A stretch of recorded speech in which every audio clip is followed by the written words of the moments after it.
അപ്പോൾ ഇന്നത്തെ തെയ്യപ്പറമ്പിലേക്ക് സ്വാഗതം. നമ്മൾ ഈ തെയ്യത്തിനെല്ലാം പോയാൽ അവിടുത്തെ പള്ളിയറകളൊക്കെ ശ്രദ്ധിച്ചിട്ടുണ്ട്. പള്ളിയറയുടെ പുറത്ത് മുകളിലായി ഒരു ഭയാനകമായ രൂപമാണ്. അതാണ് കിംപുരുഷൻ്റെ. തെയ്യക്കാവുകളിലെ മുഖമുദ്രയായിട്ടാണ് കിംപുരുഷ രൂപം കണക്കാക്കപ്പെടുന്നത്.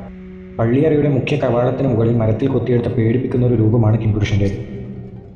പുറത്തേക്ക് തള്ളി നിൽക്കുന്ന ചോര കണ്ണുകളും കോമ്പലുകൾക്കിടയിലൂടെ താഴേക്ക് നീണ്ടിറങ്ങുന്ന നാക്കും ശക്തവും ദീർഘവുമായ കൈകളുമാണ് ഈ രൂപത്തിൻ്റെ പ്രത്യേകത. ഐതിഹ്യമനുസരിച്ച് സർവ്വലക്ഷണ സമ്പന്നനായ തൻ്റെ മകനെ ഇന്ദ്രാദികൾ വൈകല്യമുള്ളവനാക്കിയപ്പോൾ ഭൂമിദേവിക്കുണ്ടായ കോപത്തിനും ദുഃഖത്തിനും പരിഹാരമായി വിഷ്ണു നൽകിയ പുണ്യസ്ഥാനമാണ് കിംപുരുഷന് ലഭിച്ച ഈ ദേവദേവ പദവി. അങ്ങനെ തെയ്യത്തിൻ്റെ വിശ്വാസങ്ങളിലും ആചാരങ്ങളിലും പ്രധാനപ്പെട്ട സ്ഥാനമാണ് കിംപുരുഷനുള്ളത്. തെയ്യക്കാവുകളിലെ സംരക്ഷകനായും വിശ്വാസികളുടെ കാവൽക്കാരനായും കിംപുരുഷ രൂപം നിലകൊള്ളുന്നു. നമ്മുടെ നാടിൻ്റെ പാരമ്പര്യവും വിശ്വാസങ്ങളും കലാരൂപങ്ങളും തലമുറകളിലേക്ക് കൈമാറുന്നതിൽ ഇത്തരം ഐതിഹ്യങ്ങൾക്കും ആചാരങ്ങൾക്കും വലിയ പങ്കുണ്ട്.